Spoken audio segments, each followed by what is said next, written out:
Untuk yang di Skype bisa dilihat di e-booknya halaman 159.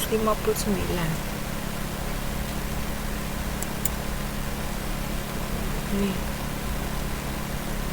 amandemen Undang-Undang Dasar 1945 itu dimaksudkan untuk yang pertama, memperkuat dan menegaskan kembali peran kekuasaan pada badan legislatif. Yang kedua, pembatasan terhadap kekuasaan badan eksekutif. Di sini yang dimaksud adalah presiden. Kemudian yang ketiga, adanya pembaruan pada badan-badan negara. Yang keempat, menegaskan kembali hak dan kewajiban warga negara dan negara serta HAM, hak asasi manusia bagi bangsa Indonesia. Yang kelima, menegaskan adanya otonomi daerah. Oke. Ini ada sistematika Undang-Undang Dasar 1945 setelah diamandemen yang keempat kalinya. Ini bisa dilihat ya, nanti dibandingkan sama yang sebelumnya ya. Tadi kan sudah ada yang sebelum amandemen, ini yang sesudah amandemen. Nanti dibandingkan sendiri. Nah, sekarang kita lanjut ke yang C, subbab yang C, itu menganalisis kedudukan pembukaan Undang-Undang Dasar. Mbak Tira, sebentar ya, Mbak Tira mana?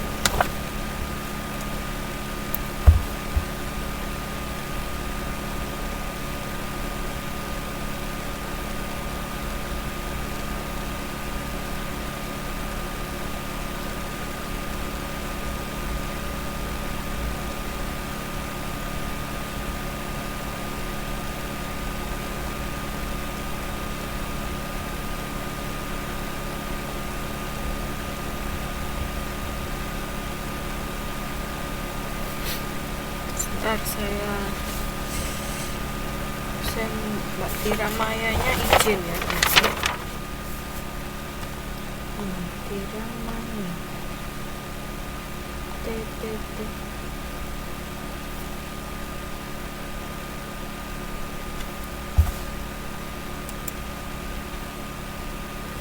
Yang dimaksud dengan otonomi daerah itu adalah hak, wewenang, dan kewajiban daerah otonom untuk mengatur dan mengurus sendiri urusan pemerintahan dan kepentingan masyarakat setempat sesuai dengan peraturan perundang-undangan.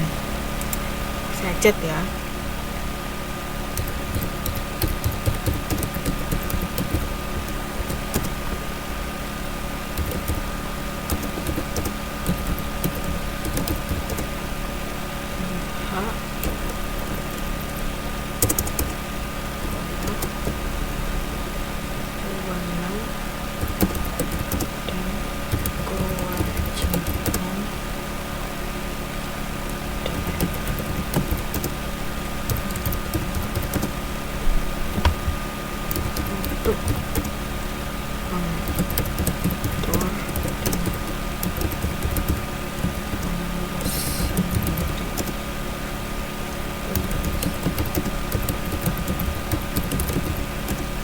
Pemerintahan dan kepentingan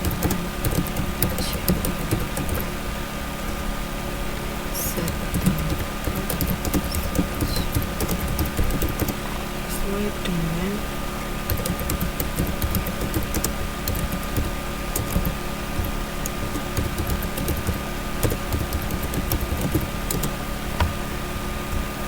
itu yang dimaksud dengan otonomi daerah.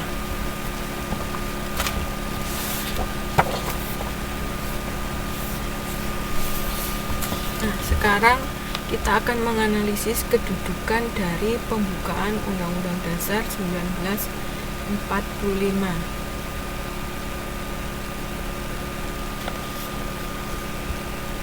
Isi pembukaan Undang-Undang Dasar 1945.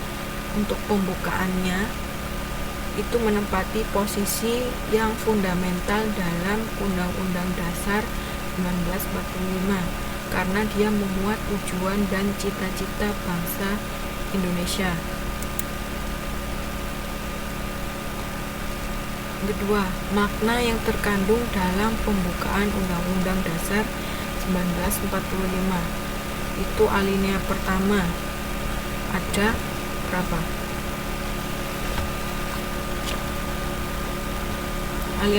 Alinea pertama ada 4 ya.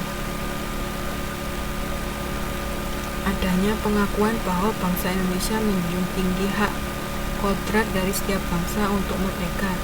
Yang kedua, adanya pernyataan bahwa bangsa Indonesia tidak menyetujui adanya penjajahan di atas dunia karena hal ini tidak sesuai dengan pri kemanusiaan dan pri keadilan.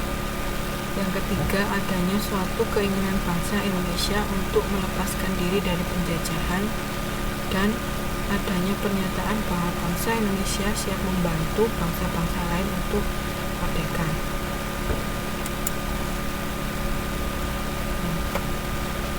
Untuk alinea yang kedua, itu bisa dilihat di sini ya.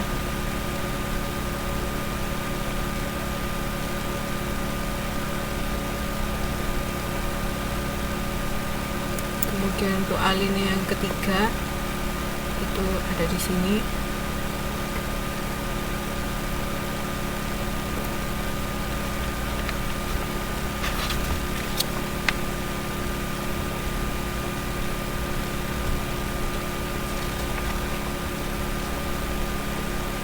Kemudian untuk yang alinea keempat itu makna yang terkandung di dalamnya itu seperti ini.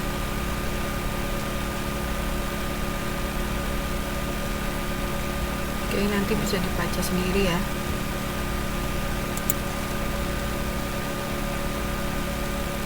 Sekarang ke pokok pikiran pembukaan Undang-Undang Dasar 1945.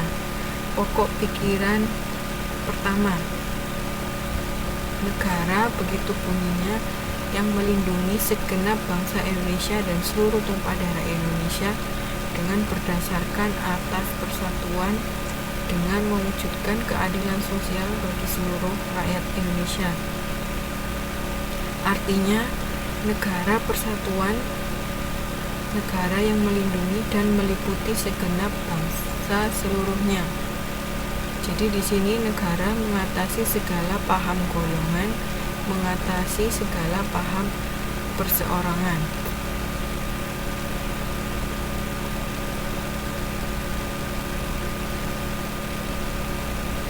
Oke. Untuk ini untuk pokok pikiran yang pertama ya. Untuk pokok pikiran yang kedua, itu negara hendak mewujudkan keadilan sosial bagi seluruh rakyat. Jadi negara di sini di pokok pikiran kedua ini, negara ingin mewujudkan negara yang merdeka, bersatu, berdaulat